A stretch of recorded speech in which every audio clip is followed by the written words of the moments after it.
Certa vez eu ouvi um homem dizer que o universo é uma guerra entre luz e trevas. No meio disso, os humanos são os propagadores da mesquinharia e da ganância. Seres insignificantes, vindos do acaso, reflexos do próprio egocentrismo. Que nós somos a razão de tudo se tornar mais escuro e terrível. Eu discordo desse homem. Dia a dia eu vejo uma luz nascer em cada história contada, em cada pessoa que faz uma boa ação, em relatos sobre o amor, felicidade e até a tragédia. E até pode ser que todos sejamos uma obra do acaso, insignificantes perante a imensidão do universo. Mas eu penso que nós somos a esperança, a luz que está vencendo. Eu sou Evandro Xoxin e essas são as histórias de pessoas comuns vivendo situações comuns e que eles felizmente compartilharam um pouco disso comigo. Essas são as mais bonitas pequenas luzes. Neste podcast, você não precisa seguir a ordem cronológica dos episódios. Cada história se encerra em si. Eu recomendo que use fones de ouvido e se você puder compartilhar essas histórias com amigos e amigas, ou se quiser mandar um feedback sobre o episódio, você pode encaminhar um e-mail para emaildacemana@gmail.com. Repetindo, emaildacemana@gmail.com. Então é isso. Bom episódio.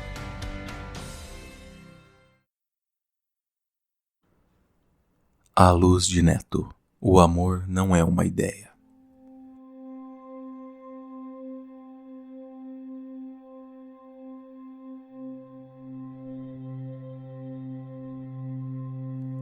Em certo ponto, ele temia. A dor de mais um relacionamento fracassado o faria desistir da última coisa que lhe restava, a vida. Do amor, já desistira há tempos, mas continuava a se apaixonar em silêncio. Ele idolatrava a garota com cachos amarelados e que constantemente mostrava nas mídias sociais opiniões parecidas sobre os mesmos gostos. Apaixonou-se também pela garota que gostava de videogame e que, por intermédio do destino, estava com a mesma pontuação que ele. Apaixonou-se pela morena que comentava sobre seus livros favoritos. Não falava sobre isso, pois não falava com nenhuma delas. A paixão era de longe, da mesma forma que um escritor se apaixona por seus próprios personagens. A ideia é mais forte do que a carne. A ideia é mais perfeita do que a carne. Mais do que isso, a ideia era só uma ideia. Não havia como ferir sentimentos, destruir corações e despedaçar a alma. O máximo era a tristeza de saber que as garotas pelas quais ele se apaixonou tinham namorados. Mas lidar com essa tristeza era fácil para ele. Era passageiro de um trem-bala. Chegava e partia ao mesmo tempo em que ele encontrava uma nova musa. A ideia não deixava marca. Passava como uma brisa e não como um furacão. Era agradável em certo ponto. Muito mais pelo conforto versus a ideia de outra relação dolorosa. Havia tantos segredos dentro de si, tantos amores que poderiam ser dele, e ele ser delas, que eram aventuras à parte guardadas num baú de mogno pouco iluminado. Lá, nenhuma delas tinha cheiro, ideias erradas, maluquices, personalidades desafiadoras, ideias contrárias, desejos, sonhos e, enfim, não tinham nada além da perfeição de sua própria ideação. Ele evitava ao máximo conversar com alguém. Enclausurava-se em sua tela luminosa e nos fones de ouvido com música alta. Ignorava ao máximo qualquer pessoa, chefe, colegas, clientes, amigos, parentes, filho. Se fossem mulheres, simplesmente o fazia como se fosse programado para tal, ou como se sua ferida estivesse sangrando. Sofreu e viveu nessa rotina.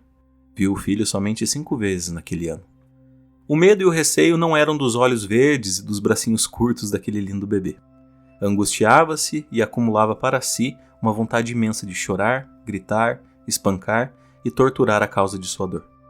Queria o fim daquilo, ou um retorno mágico para o passado, podendo assim consertar tudo antes que começasse a dar errado. Quando foi mesmo? Ah, sim. Tudo começou há 2 anos.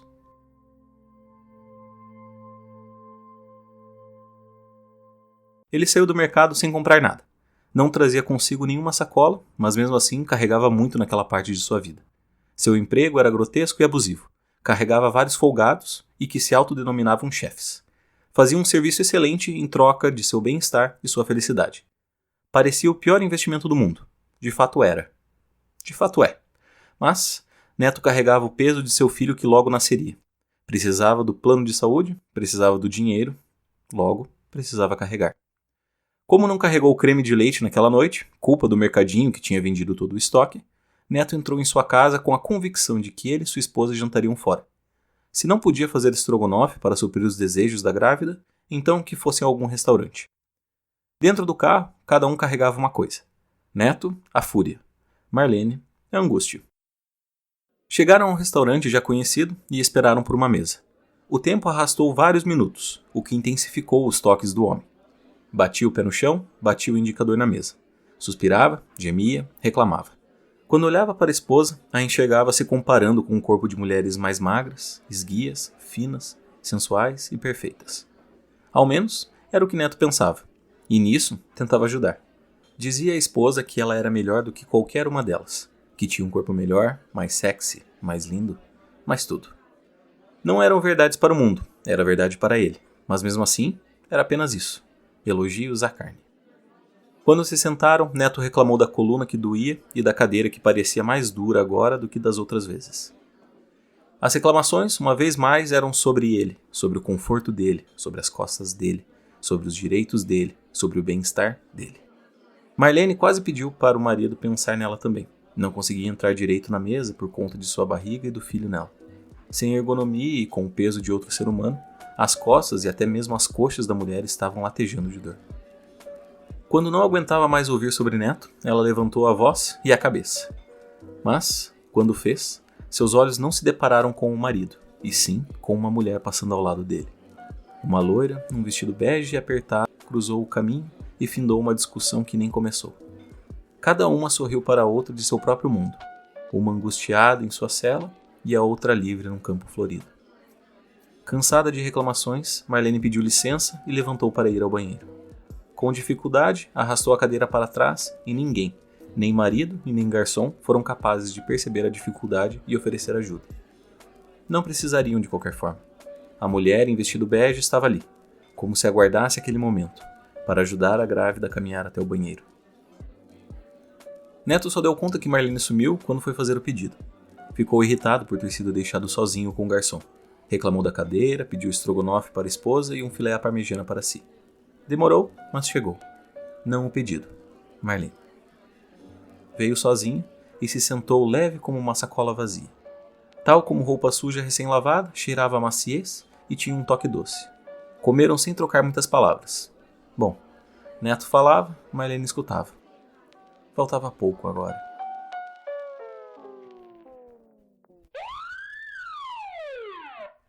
Horas depois, 2 policiais bateram na porta. Com relativa pressa, toda a casa se aquietou e, em segundos, o trinco girou. A madeira recuou para um Neto de olhar furioso e uma Marlene preocupada com sua própria segurança. Os policiais perguntaram o que tinha acontecido, pois receberam denúncias vindas dos vizinhos, de barulho alto, coisas quebrando e gritaria. Ainda num frenesi pelas recentes notícias, Neto desabou numa história histérica e rápida, como se falar aquilo lhe desse razão do que estava fazendo. Com palavras do próprio Neto, aquela vagabunda ali no canto que é a fim da relação. Ela magicamente se cansou de mim e dos homens. Essa biscate aí, conheceu uma mulher na internet e estão apaixonados. Mais do que isso, essa minha amada esposinha ainda tem a cara de pau e a coragem de mandar uma mensagem para a terceira e informar qual restaurante a gente ia. E quer saber de mais? Elas se beijaram no banheiro do restaurante do nosso primeiro encontro.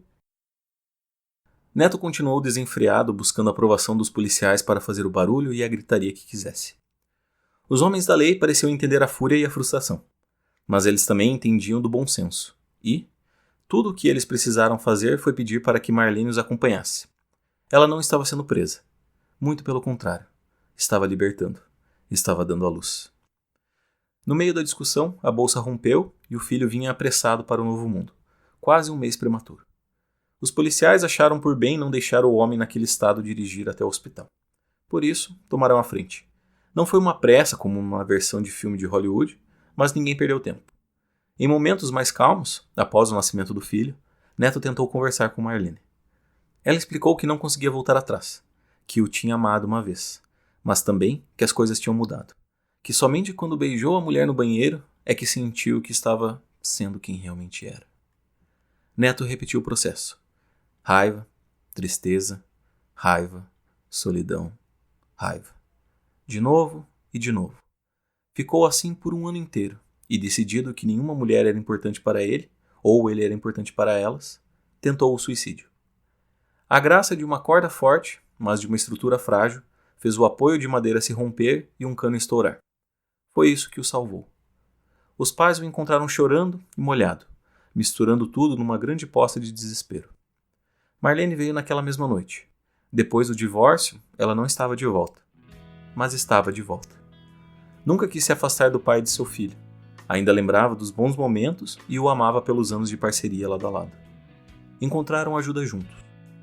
Quando me contou isso, Neto começou a chorar e me disse que fazia tempo que aquilo não acontecia.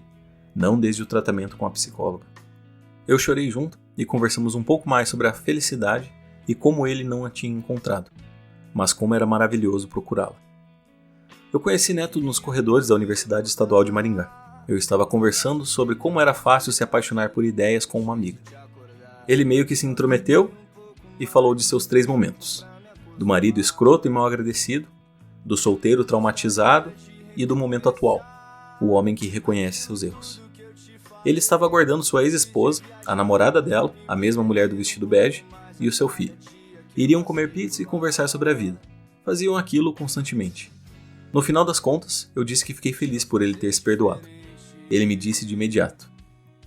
O mais importante é que ela me perdoou, por nunca ter percebido quem ela realmente era, por forçar e por insistir, por tentar mudar algo impossível. Eu fiquei muito feliz quando vi aquele quarteto maravilhoso. Fiquei feliz como eles sorriam um para o outro. Fiquei feliz por existirem pessoas capazes de mudar para melhor. Nunca mais falei com o Neto, mas as lições que eu aprendi com ele naquele dia me valeram ensinamentos preciosos, dos quais eu tento nunca me esquecer. Está tudo bem estar triste, porque isso também é parte da felicidade. Ela, a felicidade, não é uma linha de chegada, ela é o percurso. Além disso, se ela não fosse um segredo, não haveria busca. A felicidade por si não existiria. Então, deixe de pensar o tempo todo em ser feliz e aproveite todos os sentimentos. A raiva, a tristeza, a alegria, a saudade e tudo mais. Só lembre de não ser cruel. Nenhum desses sentimentos te dá esse direito. Por isso, viva!